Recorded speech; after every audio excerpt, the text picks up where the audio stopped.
ሌላኛው ክፍል ላይ ነው ያለነው። አሁን ደግሞ የት ነው ያለነው በሌ? አሁን እንግዲህ አብዛኛውን የምናያቸው የኤሌክትሮኒክስ እቃዎች ናቸው። የቆዩ ቴሌቪዥኖች፣ ሸክላ ማጫወቻዎች፣ ሬዲዮኖች የምናይበት ክፍል ነው ያለነው። እንዴት እና የመቼ እቃዎች ናቸው? እንዴት የተሰበሰቡና? እነዚህ እንግዲህ ከዚህ ልጀምር።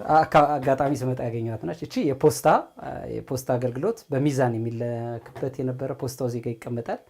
እነዚህ ሚዛኖች ናቸው። እች ጋር ትቀመጣለች። እንደ ሚዛኑ መሰረት ገንዘብ ከፊ ነበረ። እንዳሁን ዲጂታል ከመምጣቱ በፊት በግራም ነው የነበረ። እነዚህ የምታያቸው በወቅቱ የነበሩ ሸክላ ማጫወቻዎች ናቸው። እነዚህ ባይሰሩም ከኛ ሀገር በጣም ሸክላ ተወዳጅና ተደማጭ የነበረ ነው። አሁን የአማርኛ ሸክላ ብትፈልጊ የትም አይገኝም። ሙዚቃዎቻችንም ሙዚቀኞቻችን ውድም ስለሆነ ይመስለኛል ማሳተም ትተዋል። ውጭ ስትሄጂ እስካሁን ድረስ ይታተማል፣ ታገኛለሽ። እኛ ሀገር ይሄ ነገር ግን የለም። እና እባካችሁ ሸክላ ለምንወደው አሳትሙልን። አደራ እየተባላችሁ ነው። ይህን የምታየውም እንግዲህ ቴፕም ነው፣ ሬዲዮም ነው፣ ቲቪም ነው። ኢቨን ይሰራል። ይሰራል። ይሄ በቃ ሶስቱንም ባንድ የያዘ ነው። ከለር ነው ወይስ ብላክ ኤንድ ዋይት ነው? የቆየ ነው።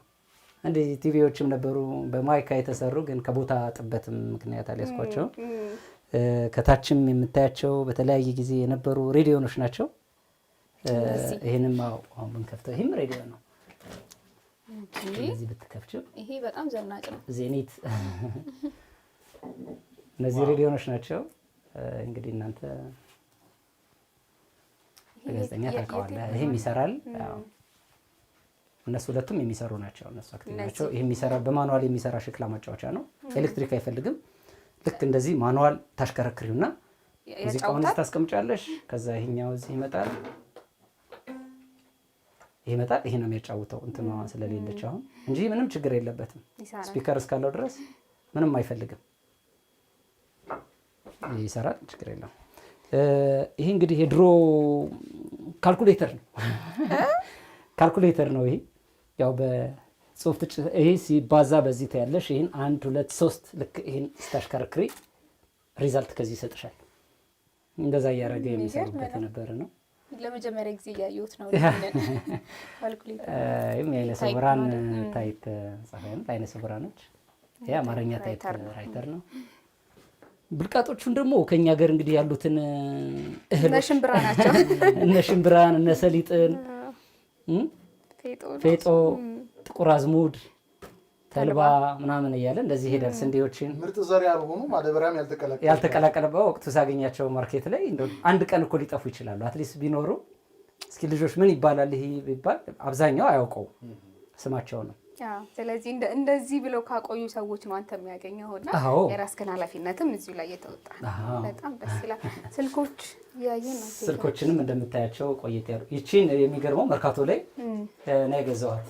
እንግዲህ እንትን በሚፈርስ ጊዜ ፒያሳ አካባቢ ሲፈርስ አይቤክስ ሙዚቃ ቤት በቃ ጥሎት ነበርና ልክ ሳያት በጣም ገርሞኝ ነው እንትን ያለ እቺ እንግዲህ የአይቤክስ ሙዚቃ ቤት ስልክ ነበረች ነበረች ነች። እና እነዚህም እንደዚህ በማኑዋል የሚሰራ እንደዚህ ያለ የሚሰራ ስልክ ነበረ። እነዚህ በወቅቱ ስንገለገልባቸው የነበሩ አብዛኞቹን ስልኮች እኛ የሙዚቃ ክሊፕ ላይ ነው የምናውቃቸው አይደል? ተሙ እሱ አጋጣሚ የሆነ ትራቭል ሳረግ ስትሄጂ አደጋ ቢደርስብሽ ምን ቢልብሽ ወደ 350-400 ኪሎ ሜትር በእግሬ ሄጃለሁና ባግሽ ላይ ታደርጊያለሽ። የዛ ተጓዥ ስለሆንሽ ሰዎች ኤድ ያደርጉልሃል። የሕክምና እርዳታ ብትፈልግ ምልክት ነው። ሳንቲያጎ ኮምፖስቴላ ይባላል። ይህም የምታየው እንግዲህ የአርባ ምንጭ ጋሻ ነው። እንግዲህ ተመልከች እንዴት በቦታ ምክንያት እንዴት እየተበላሽ እንደሚመጣ ሞይስቸር እንትን ይለዋል። በቃ ቅዝቃዜ እንትን ስለሚለው ከሂደት እንግዲህ እንትን ካላልናቸው የሚበላሽ እቃ ነው። እነዚህ ማዚያዎች ናቸው። እነዚህ ማዚያዎች ወደ አክሱም አካባቢ የሚታወቅ ነው። ይሄ ማዚያ አንቀልባ። እነዚህ ወደ ሲዳሞ ልጅ ሲተኛ ያጫውታው እነዛ ወደ ሲዳ ይሄ ሐመር አካባቢ የሚለብሱት ሴቶች ከፊት ለፊት የሚለብሱት ነው። ይሄ እንደ ጉርድ የሚለብሱት ደቡብ ውስጥ ጉርድ ነው። ጉርድ ነው እሱ እንትን አንቀርብ አይደለም። ይሄ ጉርድ ነው። ከጀርባዋ ያችን ቅቤ ወርጎ ይዛባት የምትሄድ ትንሽ ያችን ይህን ይመስላል። ይህም አይሰራም ስላላስጠገምኩት እንጂ ሸክላ ማጫወቻ ነው። ይሄ ሙሉ ሸክላ ማጫወቻ ነው። እነዚህ ሸክላ ማስቀመጫዎቹ ናቸው። ሸክላው እዚህ ውስጥ ነው የነበረ። ያው እንግዲህ እንትን ላይ ነው። ሬዲዮም ይሄ ኦርጋናይዝ የሚደረግበት ነው። ያው መስራት የሚችል በጣም የተለየ ድምጽ ያለው ነው። ለጊዜው ስለተበላሸ ጥገና ይፈልጋል። ሸክላ ማጫወቻ ነው። እቺ ነገር ምንድነች?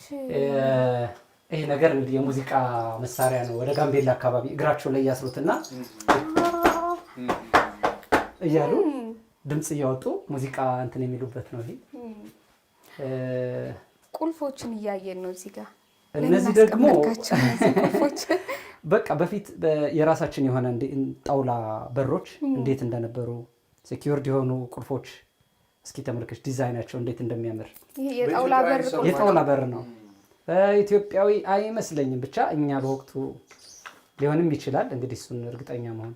እኛ ሀገር ላይ ነው ያገኘኋቸው ከተለያየ ቦታ ዝገው ወድቀው ገበያ ላይም ሰውም ላይ ሳገኛቸው አንዳንዱ ተመልከች፣ በቃ በጣም የተለየ ዲዛይን በጣም ትልቅ የሆነ አሉ። ሁሉም በሚባል ደረጃ ግን የጣውላ ቁልፎች ናቸው። በትንንሾቹ ደግሞ ኮሞዲና ሲባል ሰምተህ ታውቃለህ? ኮሞዲና አዎ፣ እንዴ አሁን ድሮወር የምንለው ማለት ነው። እነሱ እንትን የሚባቸው ናቸው። እነዚህ እንግዲህ አንድ ቀን ቦታ ሲያገኙ በትክክል እንትን የሚሉ የቦረና ጮጮ፣ ቅድም እንደነገርኩሽ የከሚሴ እዚህ የምታያቸው ካሜራም የድሮ አሮጌ ካሜራዎችንም ሳገኝ እንደዚህ በአጋጣሚ ያስቀምጣቸዋለሁ። የድሮ ፎቶዎች ይኖራሉ። እነዚህ የምታያቸው እንግዲህ ብርሌዎች ቅድም አይታችኋቸዋል። የተወሰነ እንትን ይኖራል። የሀረር የቤት ማስጌጫ እቃዎች ከላይ ያሉ 60ዎቹ አካባቢ የነበረ ሳክስፎን መጫወቻዎች ናቸው። ከዚህም እንግዲህ የጥጥ መፍተያም ይሄ ጫማ አዎ፣ ይሄ ጣውላ ጫማ በተለይ ሀረር አካባቢ በሙስሊሞች ዙሪያ ወደ መስጊድ ሲገቡም እግራቸውን ይታጠቡና አንዳንዴ ይህን ለብሰው ይገቡ ነበር። ይችን የምታያት ደግሞ የቡና መፍጫ ነች። ያንቺ ቃናት በላይ እቺ ያንቺ ቃናት ቡና እዚህ ጋር ይደረጋል። ልክ እንደዚህ ስታደርግ ይፈጫል። እንትኗን እዚህ ውስጥ ዱቄቱ በዚህ ጋር ነው የሚመጣው። በዚህ ይመጣል። ይገርም ነው። እነዚህ ፋኖሶች ናቸው። እነዚህ ጦሮች፣ የተለያዩ ጦሮች አሉ፣ ቀስቶች። ቅድም እንዳልሽው ድንጋይ ያልሽው ነገር ደግሞ ያው በየሄድኩበት ዝም ብዬ ድንጋይ ሳገኝ እነዚህ የምታያቸው ከዳሉል ያገኟቸው ናቸው። እነዚህ ዳሉል ነው ያመጣኋቸው። እነዚህ አፋር ጫው ይመስላል። ጫው ነው አይደል? ዳሉል ጋር ሰልፈር አለ ኦር ምናምን ኮሚቴሹ ካልሆነ እነዚህን አባይ በረሃ ላይ ነው ያገኟቸው። እነዚህ ደግሞ ኤርታሌ ነው። ከሰል ነው። ይሄ ቀልጦ በወር አልሆነው ይዞ ስመጣ ቀላል ነው። አዎ በጣም ቀላል ነው። ይዛኔ ይሄ ደግሞ የቆየው ነው። እዛው ኤርታሌ ላይ የመጣ ነው። ክብደት አለው ሲቆይ። አሁንም በደንብ ነው የያዝካቸው እቃዎቹን።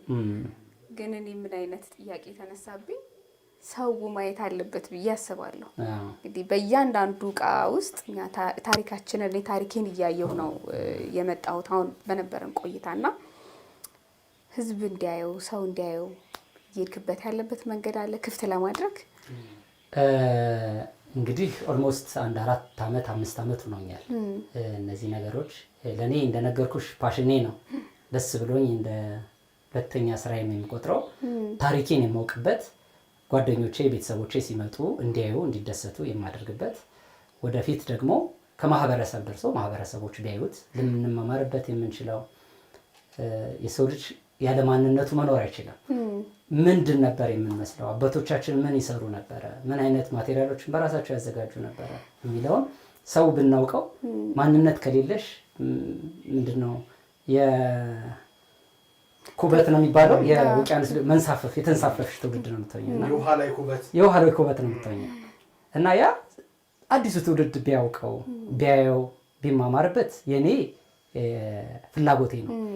ያንን በተመለከተ በየቢሮዎች ከአማራ ባህልና ቱሪዝም ከክልሉም ከከተማውም ልዩ ዞንም ሄጄ ጠይቂያቸዋለሁ። እቃዎቹንም እንደዚህ ሰብስቤ እንደዚህ አስቀምጬ ሳይሆን በስርዓት ኮድ ተሰጧቸው ተመዝግበው ይገኛሉ። ቁመታቸው፣ ኪሏቸው፣ የት መጡ የሚባለው በሙሉ አሁን ሬጂስተር ተደርገዋል በባህር ዳር ከተማ አስተዳደር ባህልና ቱሪዝም። ከዛ እነ ድረስ የተለያዩ ሰዎችን መጠው ከፌዴራልም ከክልልም መጠው የመጎብኘት እድሉን አግኝተዋል። ተደጋጋሚም የጠየኳቸው እነዚህ እቃዎች ንብረትነቱ የኔ ይሁን እንጂ የህዝብ ናቸው፣ ነገ ወጥተው ሊታዩ እንማማርባቸው የሚገቡ ታሪኮች የህዝብ ነው ብዬ አንስቻለሁ። ያው እስካሁን እንግዲህ በአንድም በሌላ መልኩ ቀና መልስ ቢኖርም መሬት የወረደ እንትን የለም። እንደምታየው እንግዲህ እንዳየሻቸው አንዳንዶች በሞይስቸር ምክንያት እየተበላሹ ነው። ከዚህ በላይም መጨመር ማደግ ትችያለሽ ካለ የቦታ ጥበት አንጻር ምን ማድረግ ስላልቻልኩ የሚመለከተው አካል ምናልባት ይህን ትኩረት ቢሰጥበት የኔ ደስታ ነው።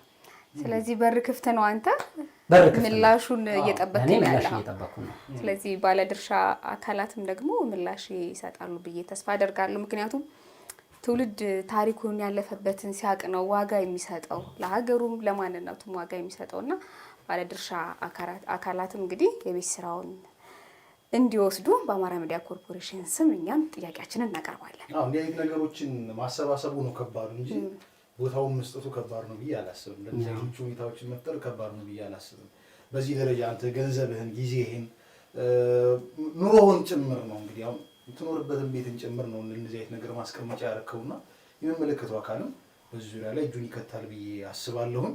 አሁንም እንደ ሀገርም የያዝነው ትኩረትም አንዱ እሱ ነው ብዬ ስለማስብ የቱሪዝም ሀብቶቻችንን ወደፊት የማምጣቱ ጉዳይ አንዱ የሀገራችን ትኩረት ስለሆነ ተስፋ እናደርጋለን። እንግዲህ የምትሰሙ የምትመለከቱ ሁሉ ለመንቀሳቀስ እንኳን በሚቸግር ሁኔታ አይደለም ለእቃዎቹ መቀመጥ እኛ ራሱ እንድንንቀሳቀስ የሚቸግር ሁኔታ ላይ ነው ያሉት ቁሳቁሶቹ። በአጠቃላይ ግን በዚህ ሁሉ ጥረት እነዚህ ነገሮችን በሚቸግር ሁኔታ ስንል ግን የክፍሉን ጥበት ነው እንጂ እቃዎቹ በስነ ስርዓት ነው የተቀመጡት። ይህንንም ደግሞ ተመልካቾች በምስል ላይ ተውታል ብለን እናምናለን። መላኩ ስለሰጠን ጊዜ በጣም ነው የምናመሰግነው። እኔም መጣችሁ እንደዚህ ስላያችሁት እጅግ ደስ ይለኛል። ተደራሽ እንዲሆን ትልቁ ዓላማዬ እንድንማማርበት እንዲታይ፣ ሌላ ምንም መልእክት የለኝም። መጣችሁ ስላያችሁ እጅግ በጣም አመሰግናለሁ። በጣም እናመሰግናለን። እሺ፣ በጣም አመሰግናለሁ።